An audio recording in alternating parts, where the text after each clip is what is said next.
Troy. Thanks for coming. Oh, appreciate it. Oh, thank you for having me and showing me such accommodations and truly making me feel like a VIP. Yeah, definitely. I got to go see some shit that not too many people get to see. I got to go past doors that said no video recording because I believe that Troy and Eternal truly cares about the industry and cares about the practitioner and wanted to, allow me to share a message that illustrates that. But before we kind of dig into that portion and Eternal and today and my trip, it's my understanding that you grew up in a tattoo world, right? Your mom's a tattoo artist. Yeah, I did. Obviously not my whole life. My mom started tattooing in, I believe it was 2002, so this is 21 years for her going at it. So ever since I was in, I believe, 7th or 8th grade, whole world was, mom was a tattoo artist, my dad was a diesel mechanic and a biker. Same club as Tramp, the founder of Eternal. Mm-hmm. So that's kind of where my basis in the business came from. Is I was involved with what Terry Welker, the original founder of Eternal, his whole world. My mom was one of the last to apprentice directly with him. Wow. So I remember actually going out and during her apprenticeship painting his house. A couple of the interior rooms, that was the trade-off. So that was pretty cool. But yeah, being involved in that and then seeing, the original launch of Eternal when I was in probably middle school, early high school, that initially hit the market of the you might remember the old dot matrix printed bottles. There were only like 8 colors, and then obviously from there we switched down the line. So got to be involved at least even before I worked here on several iterations, or at least was aware of the company. What was your participation in it back then? Back then, bugging my mom about getting tattooed way too early. Yeah. And regardless of growing up in a household with a tattoo artist, it was, you're not getting tattooed till you're 18. Yeah. Right, and then when I started getting tattooed, it was I always had the, I would go, Mom, I want this, and she would hit me with you're not gonna want that when you're 30. And you know what? She was right. There's a few of them that I got back from that era that I don't want anymore, but it's, it was fun being involved. That's cool. They're gonna ask, did she tattoo you at all? Yeah. My whole right arm is her stuff. Yeah, probably gonna rework a good section of it coming up, because turns out when you're 19 years old and you want a handgun tattooed on your forearm, it's not gonna really translate. Your mom was okay with that? Yeah, no, that was one of the ones she said, you're gonna regret this. And I definitely do now. Yeah. Well, that's cool. That's got a story. And I mean, that is really cool to learn, that you were really here from the beginning. Right? Yeah, here from the beginning, and then I spent some time just kind of pursuing my own journey to a certain degree. I went to college for a few years. I went to a trade school to learn how to build guitars. So I pursued some artistic ventures, and then I ended up actually back as a retail manager at a Target. And a few years later after that, I wasn't really doing a whole lot and interested in growing in life. And Tramp was looking for people to, as he put it, sell ink and get stuff out the door. So I said one night, well, tell him I'll do it. Little did I know that I was going to be in for an interview in the next 3 days and had to quit my job at the drop of a hat at Target. And he put me out on the road doing conventions for us, First Wave. So, not only being at least involved in the business when I was younger, then just getting pitched out into the world and getting to see it firsthand and seeing the evolution and the growth, and now this is my 10th year with Eternal. So it's been a long journey, but worked my way all the way up from labeling bottles and being one of the road dogs at the convention all the way up to the head of sales now for Eternal. So really cool. Yeah, pretty cool journey. Yeah, it's amazing. Loved every bit of it. Yeah. No, I can imagine, especially a young man getting thrown out into the tattoo. What was the convention circuit like? How many were you doing? I was doing probably like 25 a year when I first started it. So half the year spent on the road. Luckily still maintained the same significant other the entire time. So she's extraordinarily understanding, that's for sure. yeah, that is pretty impressive. But it was a different world. It was interesting, I got to be involved through obviously when I was younger, I remember the advent of the tattoo TV shows, right? So like Miami Ink hit, TV, and then a few years later it was Ink Master and everything. So, it was already in the public consciousness and getting more popular. But even by the time that I started, traveling to conventions in, I believe it was early 2013, it was, a far cry from what it is nowadays. Yeah. Even, and I'm sure you've seen all the eras come and go, and the cycle repeating itself of what's cool in tattooing, But I remember doing the Chicago show, the monster that it is now of 1,000 booths. I remember doing that show when it was maybe 200 booths in a hotel conference room. Well, even 200 booths is still a pretty good show. Still huge, by comparison. But I've been excited to be involved in the process every stage of the evolution of the, I know it's the naughty word nowadays, right? But the industry that we're in, right? But let's be real, call it what it is.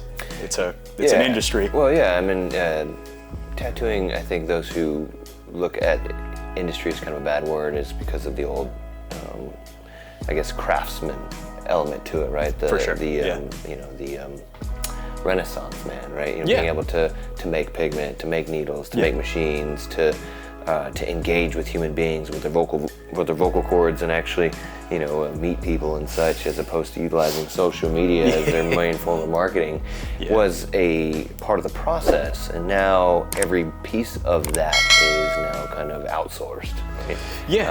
Except for the actual needle to the skin. Right. And even today, with the addition of rotary machines and how amazing they are. They're like self-riding lawnmowers, essentially. You don't have to do anything other than turn it on and switch out some cartridges. So it allows the tattoo artist to be able to do some amazing artwork, but it now has created this interconnected industry, right? It's from point A to point B. It's not all under one roof. Yeah.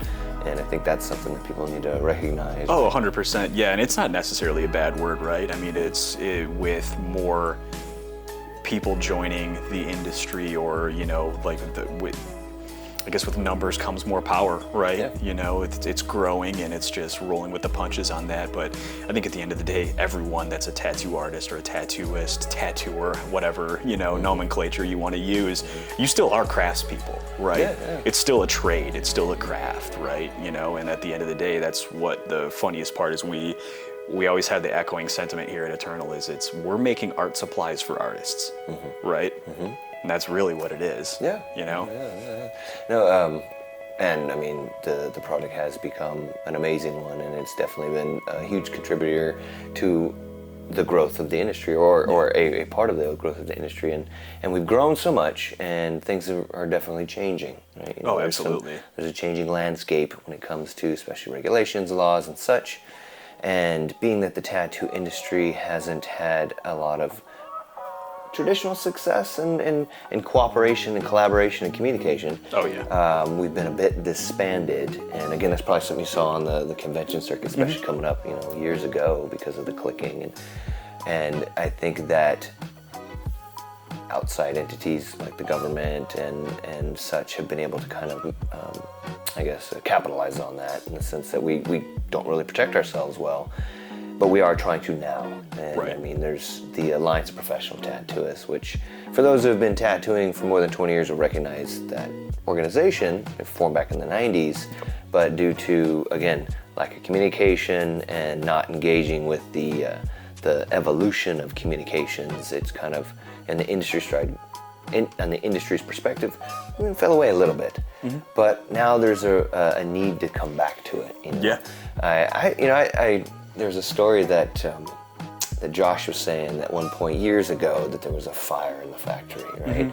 And it was that fire that caused everyone to come together and unify to improve systems. Yeah. And now you all are benefiting from that, right? 100%. And right now, with the new federal laws that are happening, it's causing a fire in the barn, so to speak, and the tattoo industry and artists need to come together to help put it out. And I feel that Eternal is a big advocate for that, right? A big advocate for the industry and the practitioners.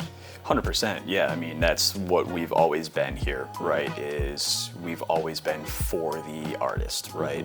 Everything we've always done is how is this pushing or kicking the ball forward for the business, you know, and not necessarily just for our business, but like what is this contributing for, you know, artist safety, for, you know, more repeatable results, you know, it's just like what can we do to keep improving to either future-proof ourselves or help future-proof the industry as a whole, right? Oh, and I mean, it's so intertwined with each other, because the more that we succeed and the better we do, the better Eternal does, and the manufacturers do as well. 100%, yeah. You know, so it is very mutually beneficial to come together, and you know, you've had the opportunity recently to go to the last Explore conference and speak a little bit about what's going on, trying to make more artists aware, and share that story a little bit on how there was awareness of it. Yeah, that was a little nerve-wracking. I'm not usually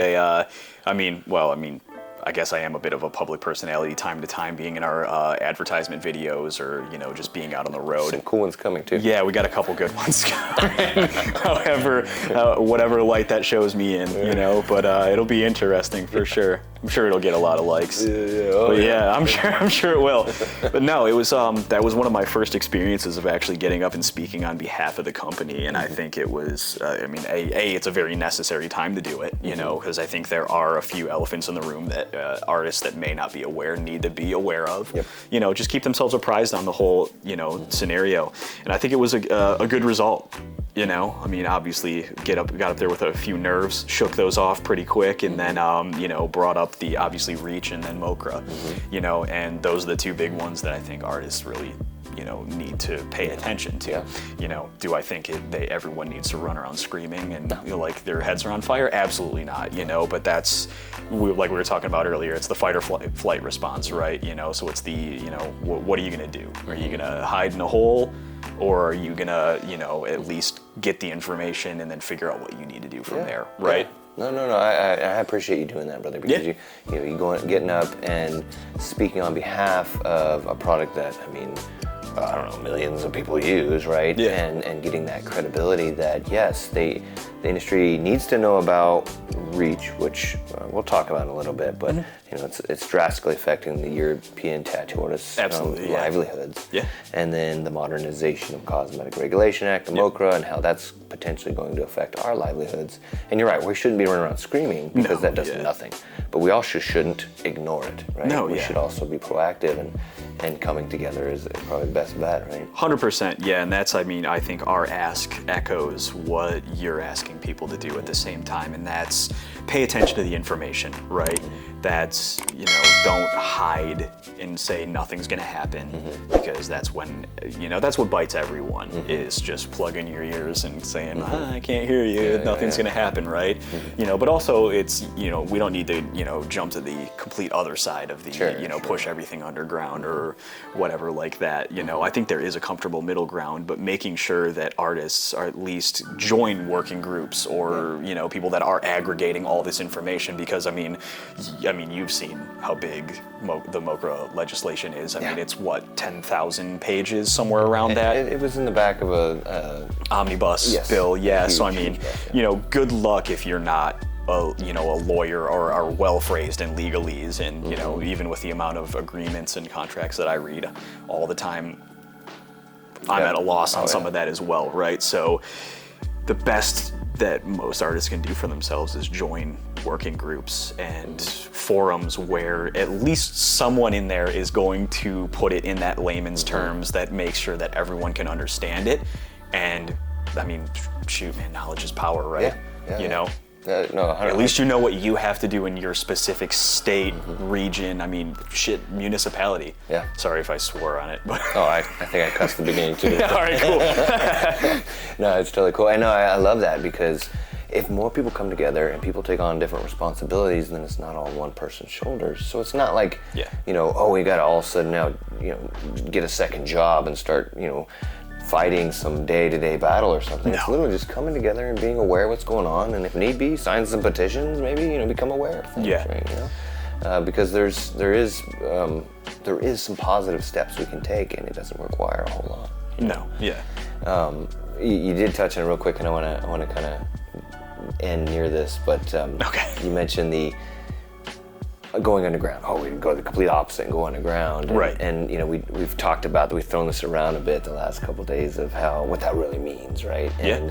And again, I'm tattoo machines now are so user friendly. I don't know very many tattooists been tattooing the last decade that know how to build a machine, right? Right. And now rotor machines, it's like a foreign car. I mean, once you crack it open, you what the hell's inside there, right? Right.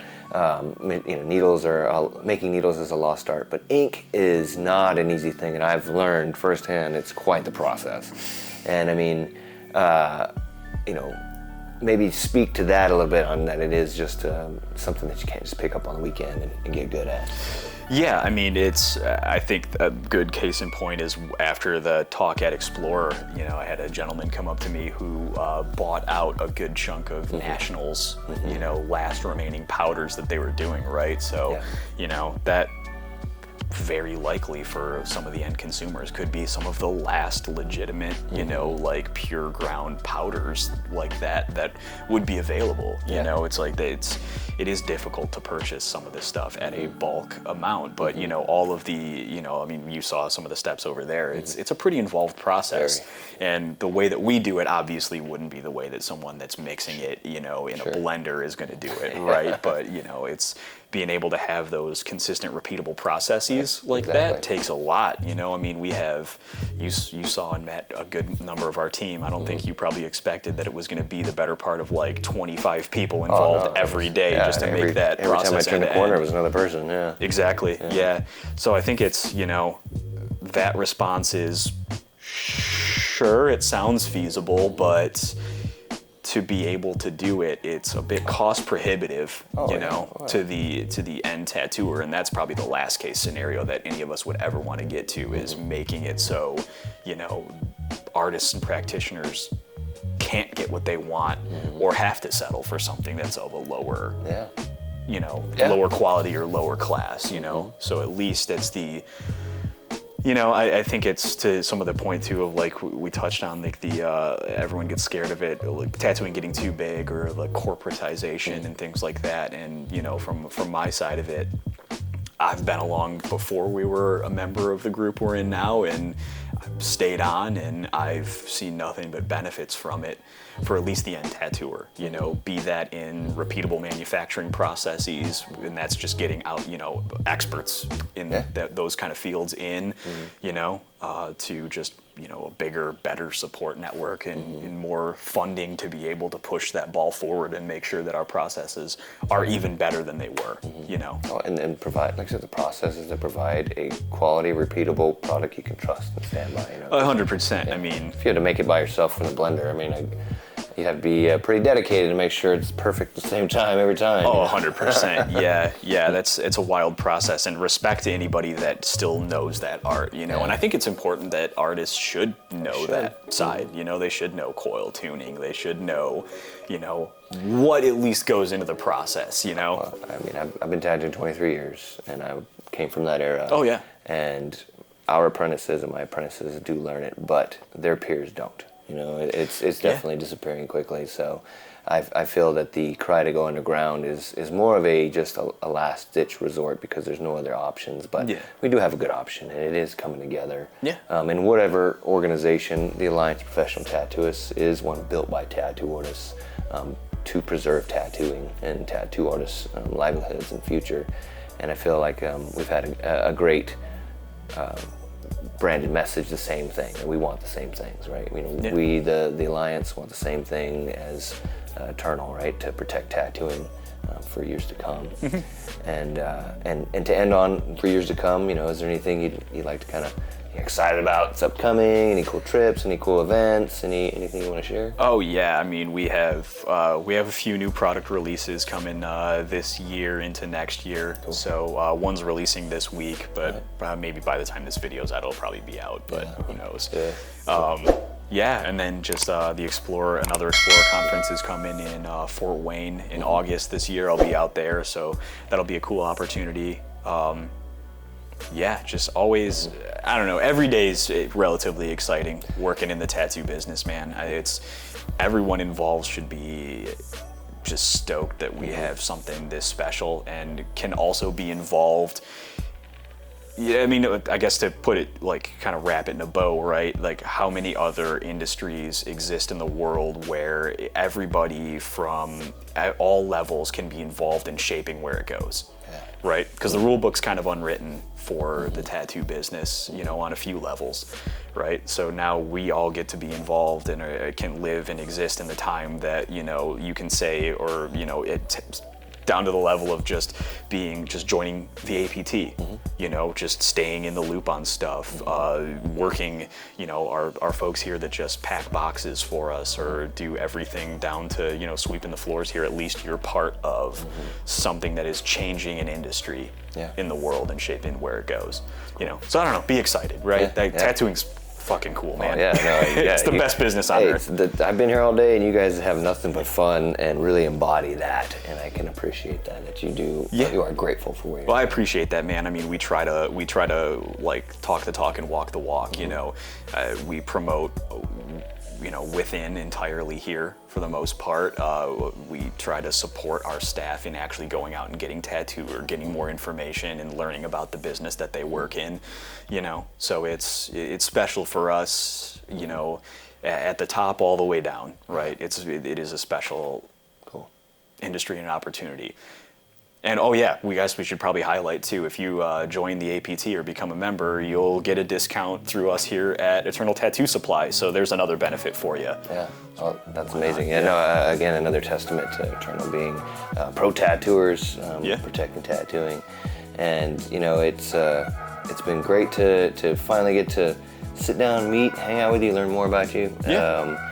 You know, you are truly someone who is talking the talk and walking the walk, and we're glad. I'm personally glad, and I'm sure my peers would be. I'm happy to know that you're here steering the helm. One of the ones steering the helm. One of them, yeah. I mean, but part of the future of it, and I see the future being bright. So, thank you. Appreciate that, man. Cool. Appreciate you coming up.